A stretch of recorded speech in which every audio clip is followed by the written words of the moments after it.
the progress to emerge. But that doesn't necessarily mean being antisocial. You can invite people along. But in this case, I'm telling people to be the host, not the guest. I have a little bit of a rule here. Maybe I should have answered your question this way. I actually like doing things totally different occasionally. So when I'm traveling, I tend to do hotel workouts. What I mean by that is I will go down to the workout room and I will do a set of 10 to 15 reps of every single machine in the exact order in which they are laid out. Whoa.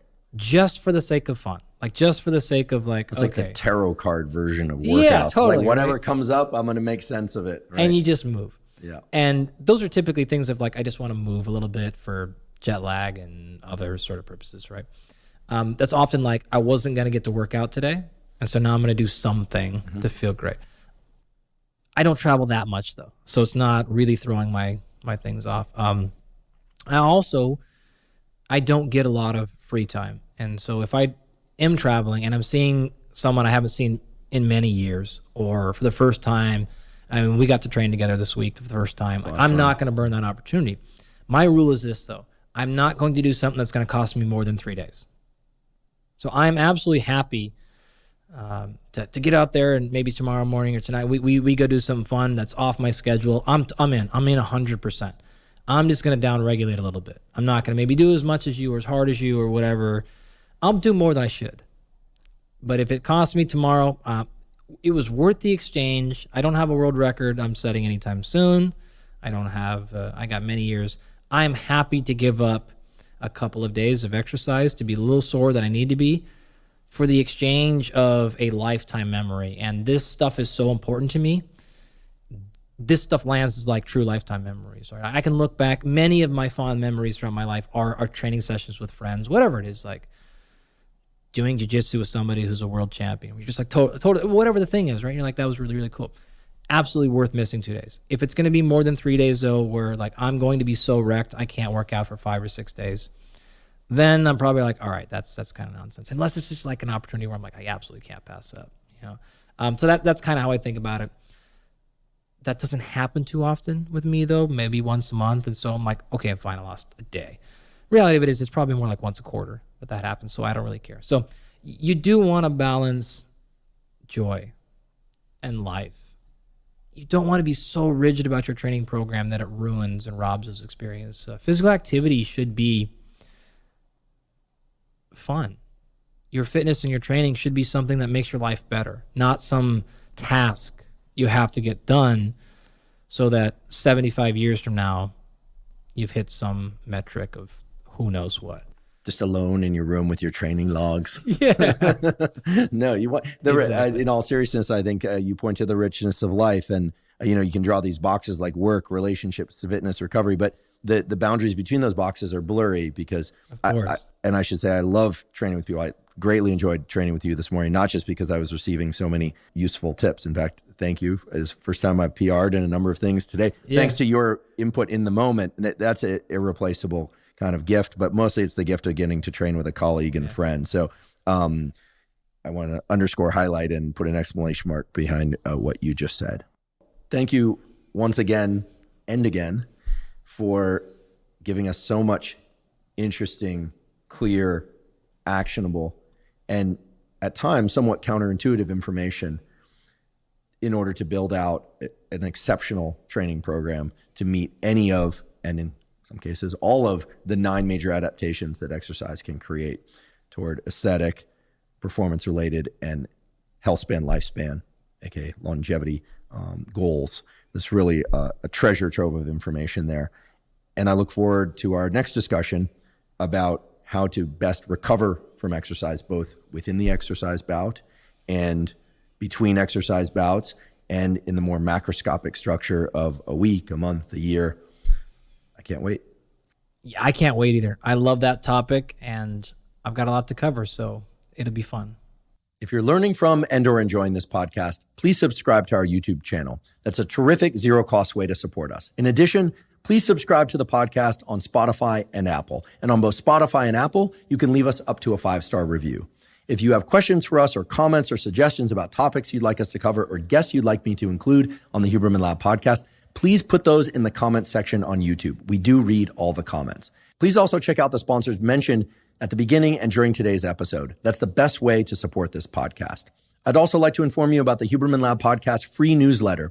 It's called the Neural Network Newsletter, and each month the Neural Network Newsletter is sent out, and it contains summaries of podcast episodes, specific protocols discussed on the Huberman Lab podcast, all in fairly concise format and all completely zero cost. You can sign up for the Neural Network Newsletter by going to hubermanlab.com, go to the menu and click on Newsletter. You provide us your email. We do not share it with anybody. And as I mentioned before, it's completely zero cost. By going to hubermanlab.com, you can also go into the menu tab and go to Newsletter and see some example newsletters from months past. Thank you once again for joining me for today's discussion about fitness, exercise, and performance with Dr. Andy Galpin.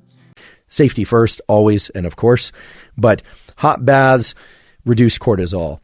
Hot saunas reduce cortisol of a duration about 20 to 30 minutes is going to be beneficial. And of course, some of you may be interested in exploring the supplementation route. And for reductions in cortisol, really the chief player there is ashwagandha, which is known to decrease cortisol fairly potently. I should just warn you that if you're going to use ashwagandha in order to reduce cortisol, first of all, check with your doctor or healthcare provider before adding or subtracting anything from your supplementation or health regimen. Of course, I don't just say that to protect us. I say that to protect you. You are responsible for your health, what you take and what you don't take. Chronic supplementation with ashwagandha can have some not so great effects of disruption of other hormone pathways and neurotransmitter pathways. So the limit seems to be about 2 weeks of regular use before you'd want to take a break of about 2 weeks. So ashwagandha, again, a very potent inhibitor of cortisol, but with some other effects as well. Don't use it chronically for longer than 2 weeks. But if your goal is to reduce cortisol, let's say you're going through a period of increased irritability and aggressive tendency, maybe you're also not getting as much light as you would like, and perhaps also if there are other circumstantial things leading you towards more aggressiveness and your goal is to reduce aggressiveness, that can be potentially helpful. And in light of all this stuff about cortisol and estrogen and day length, I should mention that there are, in fact, some people who have a genetic predisposition to be more irritable and aggressive. And there are a couple of different gene pathways associated with this. We never like to think about just one gene causing a specific behavior. The way to think about genes is that genes generally code for things within our biology. In the context of today's discussion, things like neural circuits or the amounts of neurotransmitters that are made or the amounts of hormones that are made or the amount of neurotransmitter hormone receptors or enzymes, etc., that shift the activity of our biology in a particular direction. They bias our biology. And in fact, there is a genetic variant present in certain people that adjusts their estrogen receptor sensitivity, and that estrogen receptor sensitivity can result in increased levels of aggression, sometimes dramatic increases. However, and also very interestingly, photoperiod, meaning day length, is a strong modulator of whether or not that aggressiveness turns up or not, whether or not that person with the particular gene variant is more aggressive or not, depends on how long the day is and how long the night is. One particular study that I like that references this is Trainer et al. The title of the study is Photoperiod Reverses the Effects of Estrogens on Male Aggression via Genomic and Non-Genomic Pathways. This was a paper published in the Proceedings of the National Academy of Sciences. We'll put a reference to this in the show notes if you'd like to explore it further. But it really points to the fact that rarely, sometimes, but rarely is it the case that just one gene will cause somebody to be hyper-aggressive. Almost always there's going to be an interplay between genetics and environment, and as environment changes, such as day length changes and the length of night changes, so too will the tendency for people with a given genetic variant to be more aggressive or not. Now, of course, in the absence of detailed genetic testing for this particular estrogen receptor variant, most people, I'm guessing you, are probably not walking around knowing that you have this gene or not.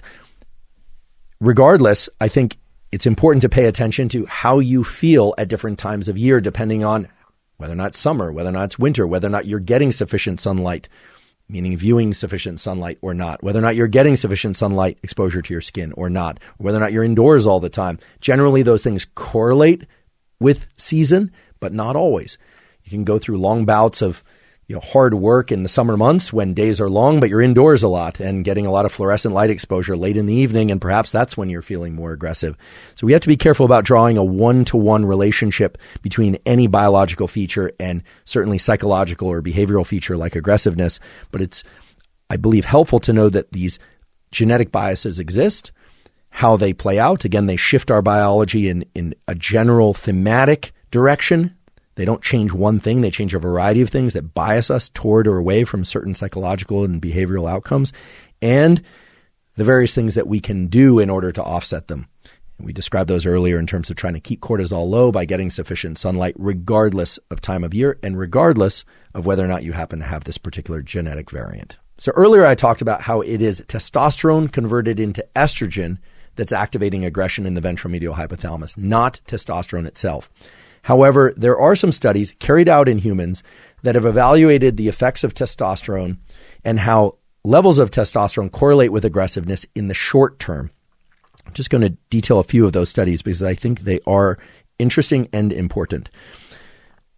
First of all, there is a study that has explored levels of testosterone in men of different professions. Now, before I tell you the data, I want to be very clear here. With a study such as this, one never knows whether or not these men went into a particular profession because they had a testosterone level of a given value, or whether or not the work itself altered their testosterone levels, or both. And I think it's fair to assume that it's probably both. So be very careful in assuming that a given testosterone level is causal for choosing a particular career, or that a particular career is causal for creating a particular testosterone level.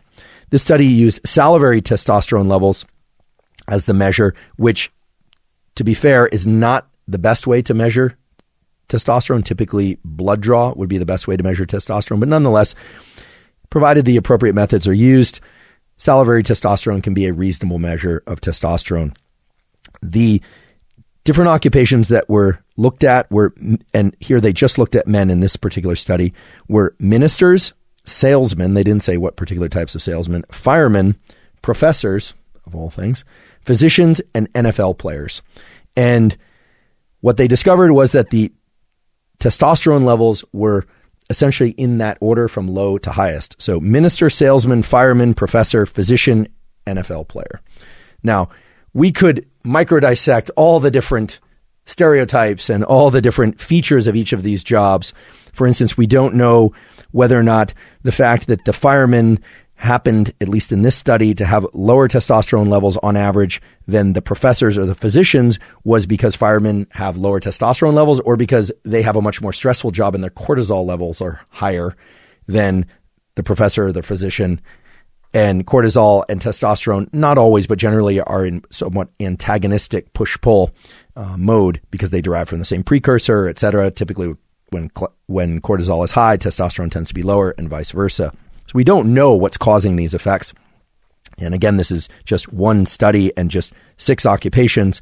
But I think it's relatively interesting given the fact that each of these professions involves different levels of competitiveness, right? So we don't necessarily just want to think about the level of physical exertion that's required, but also the level of competitiveness, because it's known that competitive interactions can cause increases in testosterone, in particular in the winners of competitive interactions, a topic for a future podcast.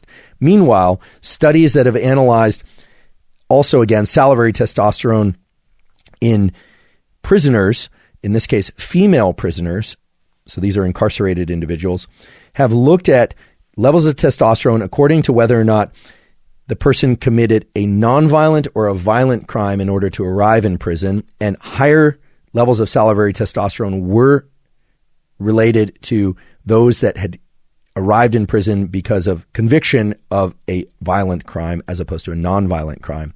Likewise, when they analyzed prison rule violations, so an indirect measure of aggressiveness, but in this case it was strongly associated with aggressiveness because they knew what the violations were. What they found were for prisoners that had no prison violations, prison rule violations, I should say, their testosterone levels tended to be lower than the testosterone levels of women that had some, even one or more aggressive violations of prison rules. We'll provide links to these studies in the show notes if you'd like to go into them further. Obviously, studies like this need to be taken with a grain of salt because there are so many different factors. Different prisons have different degrees of violence to begin with and competitiveness to begin with. But just as a final pass at examining the role between testosterone and aggressiveness, there was a very interesting study from Goetz et al., Goetz, published in 2014, that looked at serum, so in this case, blood levels of testosterone, 30 minutes after application of a gel-based testosterone that goes transdermal, so that the testosterone can go very quickly into the bloodstream, and then did brain imaging to evaluate the activity of neurons in the so-called corticomedial amygdala. The medial amygdala is one of the areas of the amygdala complex, as we call it, because it's complex. It's got a lot of different nuclei. You now know what nuclei are, little clusters of neurons. It's got a lot of different ones, but that medial and that corticomedial amygdala in particular is known to be associated with aggressive type behaviors. It's linked up with, as part of the larger circuit that includes the ventromedial hypothalamus and other brain areas that we referred to earlier, such as the PAG. What is remarkable about this study is that it showed that just 30 minutes after application of this so-called androgel, this testosterone that seeps into the bloodstream, there was a significant increase in, of course, testosterone and corticomedial amygdala activation. So testosterone can have acute effects, immediate effects on the pathways related to aggression. And I think this is something that's not often discussed because many of the effects of steroid hormones like testosterone and estrogen are very slow acting. In fact, steroid hormones, because they have a certain biochemical composition, can actually pass through the membranes of cells, so the outside of a cell, and into the nucleus of the cell and change gene expression in the cell. You think about puberty, the kid that goes home for the summer and then comes back looking completely different. Well, that's because of a lot of genes got turned on by steroid hormones like testosterone and estrogen. But the steroid hormones can also have very fast-acting effects. And with testosterone in particular, those can be remarkably fast-acting, and one of the most apparent and well-documented fast-acting effects is this effect, the ability to activate cells within the amygdala. So you might say, well, I thought the amygdala was associated with fear. Wouldn't testosterone then cause fear? No. Turns out that the amygdala harbors both cortisol, corticosterone receptors, and testosterone receptors, and they each adjust the activity in the amygdala differently, such that testosterone tends to activate amygdala circuitry for inducing states of mind and body that are more action-based. And indeed, in animals and in humans, testosterone application and activation of this corticomedial amygdala pathway will make animals and humans lean into effort. This is why I say testosterone makes effort feel good, or at least biases the organism toward leaning into challenge. So if you recall, there's not just one type of aggression. There's reactive aggression, which is triggered when one is confronted with something that sometimes is inevitable, right? One needs to fight for their life or for somebody else's life, but also proactive aggression. And proactive aggression involves activation of those go pathways in the basal ganglia and a leaning into effort to overcome whatever state one happens to be in to begin with. And so this is very important because it points to the fact that, yes, estrogen is activating aggression pathways that are in the ventromedial hypothalamus, but it's very likely the case that testosterone is acting to accelerate or to bias states of mind and body toward those that will lead to aggression. Again, aggression is not like a switch on and off. It's a process. It has a beginning, a middle, and an end. Remember that hydraulic pressure that Konrad Lorenz hypothesized? Well, think of testosterone as increasing the pressure toward an aggressive episode, and then estrogen actually triggering that aggressive episode in the ventromedial hypothalamus. So if somebody tells you that testosterone, endogenous or exogenous, makes people aggressive, tell them no. Testosterone tends to make people lean into effort, and if that effort involves being aggressive, either reactively aggressive or proactively aggressive, well, then it will indeed lead to aggression, but the actual aggression itself is triggered by estrogen, not testosterone. Now, thus far, we really haven't talked too much about the social context in which aggression occurs. And that's because there is a near infinite, if not infinite, number of variables that will determine that. So, for instance, violent aggression is entirely appropriate at a professional boxing match, provided it's occurring inside the ring and only between the competitors and within the bounds of the rules of the sport, etc.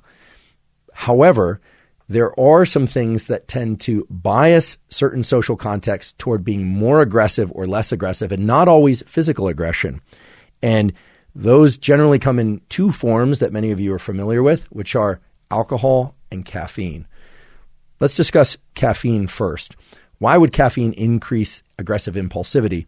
Well, the general effects of caffeine are to increase autonomic arousal, the activity of the so-called sympathetic arm of the autonomic nervous system, which is, to put it very much in plain language, it's the alertness arm of your nervous system. That is, it creates a sense of readiness in your brain and body, and it does so by activating the so-called sympathetic chain ganglia. Again, as I always remind people, sympa and sympathetic does not mean sympathy. Sympa means together or all at once, and caffeine tends to bias our brain and body to activate the sympathetic chain ganglia, which run from about the base of your neck until the top of your pelvis, and deploy a bunch of chemicals that jut out into the rest of your body, activate adrenaline release. There's a parallel increase of adrenaline in your brain, creating the state of alertness and readiness. That state of alertness and readiness can be for all sorts of things, not just aggression. However, when we are in a state of increased sympathetic tone, meaning more alert, such as after drinking caffeine, we will bias all those brain and body systems, the hormones, the chemicals, etc., that exist toward action as opposed to inaction. So put simply, caffeine can increase impulsivity. No surprise there. On the opposite end of things, alcohol tends to decrease activity in the sympathetic arm of the autonomic nervous system, tends to make us feel less alert. Now, initially, it can create a state of alertness because of its effects in inhibiting the forebrain. Our forebrain prefrontal cortex in particular has what's called top-down inhibition. It exerts a inhibitory or a quieting effect on some of the circuits of the hypothalamus, such as the ventromedial hypothalamus.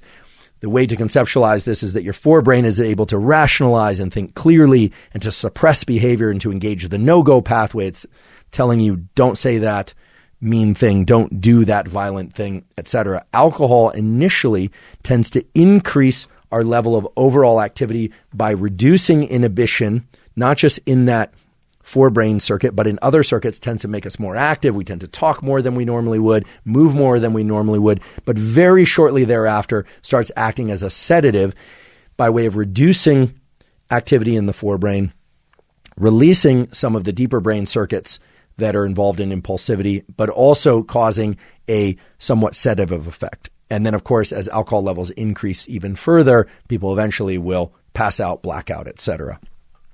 So what we've got with alcohol and caffeine is we've got two opposite ends of the spectrum. Caffeine increasing arousal and readiness and the tendency for impulsivity, and alcohol also increasing impulsivity, but through a different mechanism. A really interesting study, and I should just mention that the title of the study is Caffeinated and Non-Caffeinated Alcohol Use and Indirect Aggression, the Impact of Self-Regulation. So the title is almost self-explanatory. This was a paper published in the Journal of Addictive Behavior in 2016, examining how ingestion of alcohol that's either caffeinated or non-caffeinated alcohol drinks impacted what they call indirect aggression. And just to remind you what indirect aggression is, these are not physical acts of aggression, these are verbal acts of aggression. So embarrassing others or otherwise somehow trying to reduce the well-being of others by saying certain things, in particular in groups. This study examined both males and females. This was done by way of a college campus study. Subjects were 18 to 47 years old. I guess there's some older students on that campus, or maybe they use some non-students. But these days you've also got some students that are in their 30s and 40s. So they have a fairly broad swath of subjects included, fairly broad racial background as well. Included not at equal numbers, but at least they included a pretty broad spectrum of people with different backgrounds. They looked in particular at people that ingested non-caffeinated alcohol drinks at a frequency of 9.18 drinks per week. Okay. Again, there's a college campus. Not that I encourage that. I'm one of these people that I don't I've never really liked drugs or alcohol. I'm sort of fortunate in that way. I can drink or not drink and tend to not drink. But so to me, 9.18 drinks per week sounds like a lot, but I know for some people that might actually be typical. And then others who were drinking at least one caffeinated alcoholic beverage per week. And those individuals, and as high, I should say, as 7.87 caffeinated alcohol beverages per week. So this would be energy drinks combined typically with hard alcohol that's fairly commonly available in bars and so forth. And some individuals drank as much as, 20.36 alcoholic drinks per week total, some that were caffeinated, some that were not caffeinated. The basic outcome of this study was that the more alcohol someone tended to consume, the more likely it was that they would engage in these indirect aggressive type behaviors. And in terms of the caffeinated alcoholic beverages, there the effect was especially interesting. Here I'm just going to paraphrase, or I'll actually read from the study. Quote, with regard to caffeinated alcoholic beverage use, our findings indicated that heavier caffeinated alcohol beverage use was associated positively with indirect aggression, even after considering one's typical alcohol use and dispositional aggression. What this means is that even though alcohol can bias certain individuals to be more aggressive, and even though certain individuals already have a disposition toward being more aggressive, there was an effect that was independent, meaning above and beyond both alcohol and a predisposition, meaning if someone was consuming caffeinated alcoholic beverages, they had a particularly high likelihood of engaging in indirect aggressive behavior. Now, this makes perfect sense in light of the model they propose, which is this self-regulation model that basically self-regulation involves several things. It involves engaging in certain behaviors and suppressing other behaviors. So as described before, because alcohol tends to have a sedative, suppressive effect on the autonomic nervous system, at least after the initial period, it's going to tend to reduce the likelihood that people will engage in any type of behavior, whereas caffeine will increase autonomic arousal and increase the likelihood that someone will engage in a particular type of behavior, aggressive or otherwise. So the combination of caffeine and alcohol is really acting as a two-pronged system to bias people towards more impulsivity, that is less self-regulation. So it's really yanking your volitional control, your ability to engage in prefrontal top-down inhibition over your hypothalamus from two distinct and specific circuits. By now, you should be getting the impression that self-regulation is a key feature of whether or not somebody, maybe even you, is going to engage in aggressive speech or aggressive behavior. And we've talked about a number of tools that one can use to reduce the probability that that will happen. I suppose if the context were appropriate, you could even take those tool recommendations and just invert them and increase the likelihood that aggressiveness would happen. But regardless, self-regulation is key. And in light of that, I want to share with you a study that's focused on kids, but that has important ramifications for adults as well. As you probably are already aware, there are many kids out there that suffer from so-called attention deficit hyperactivity disorder, ADHD. There are also many adults we are finding that are suffering from ADHD.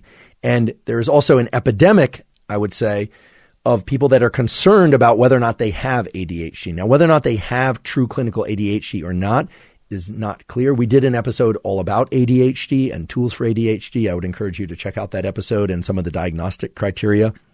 If you have the opportunity, you can find that at hubermanlab.com.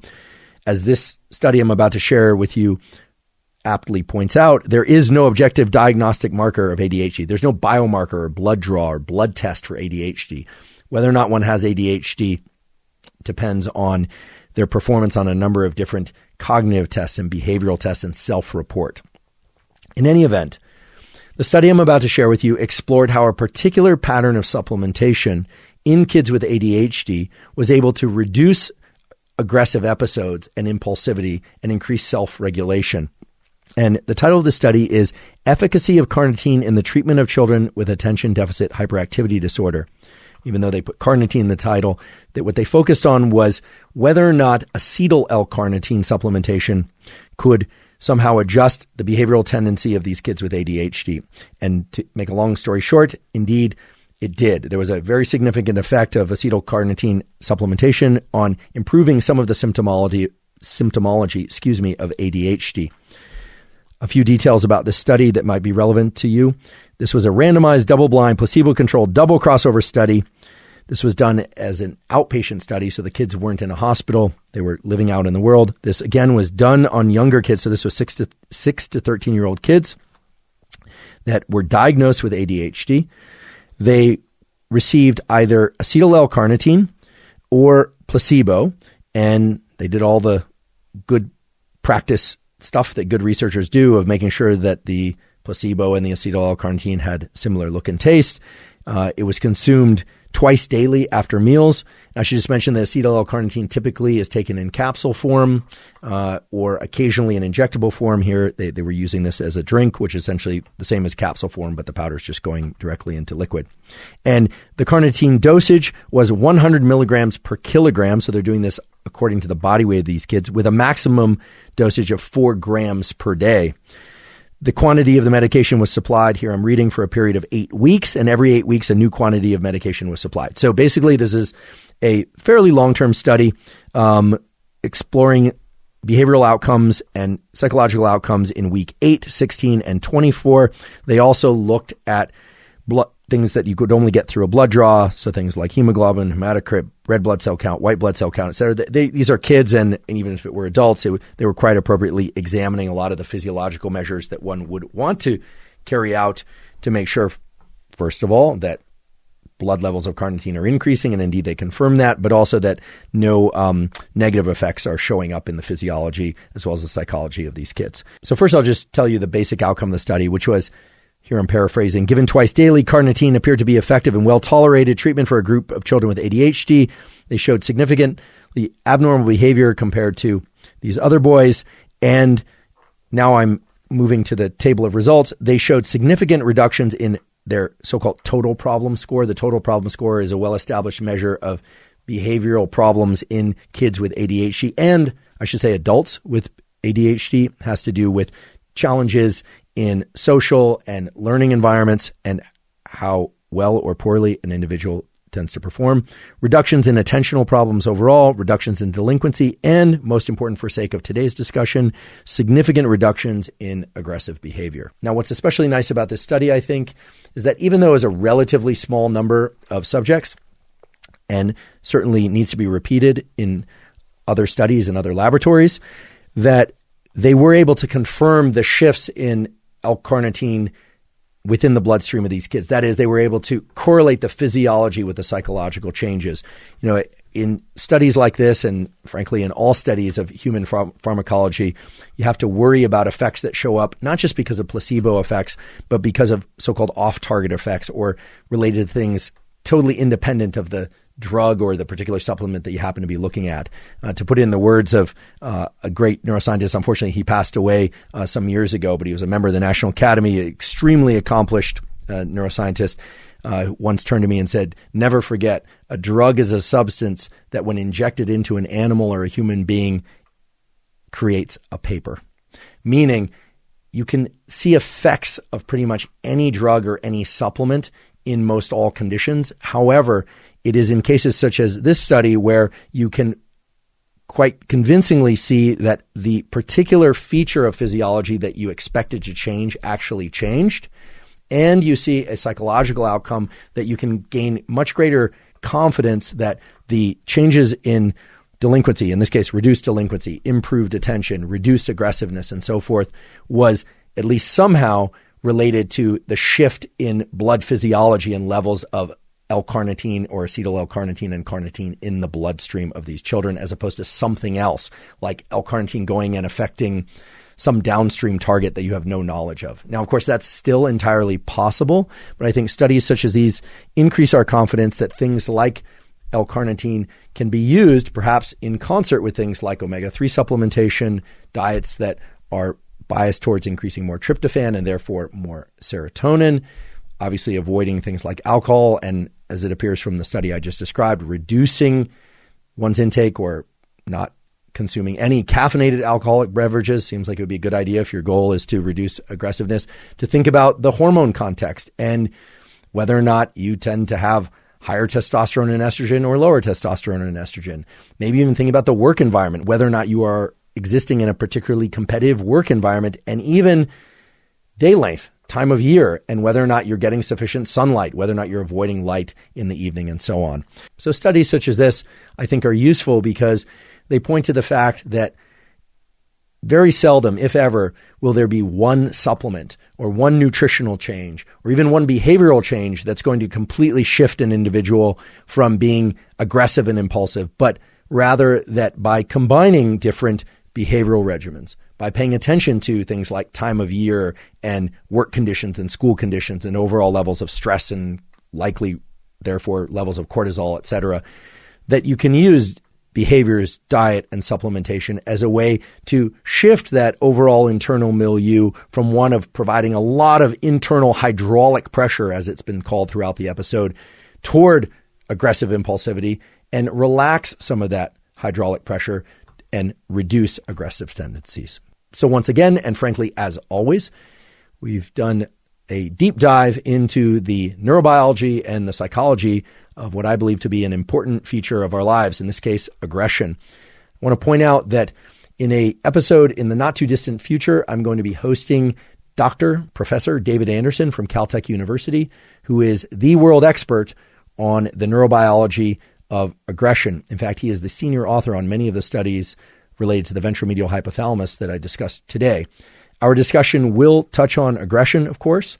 So hearing today's episode will help you digest that information, but we are also going to talk about other emotional states. He is an expert not just in aggression, but in motivated states related to sex and mating behavior, social relationships of all kinds, and how those relate not just to biology and psychology, but also certain forms of pathology, things like PTSD and the relationship, for instance, between anger, fear, anxiety, and depression, and many other important topics that I know many of you, if not all of you, will be interested in. In the meantime, I want to point you to his recently released and wonderful book entitled The Nature of the Beast, How Emotions Guide Us. And again, the author is David Anderson from Caltech. This is a wonderful book.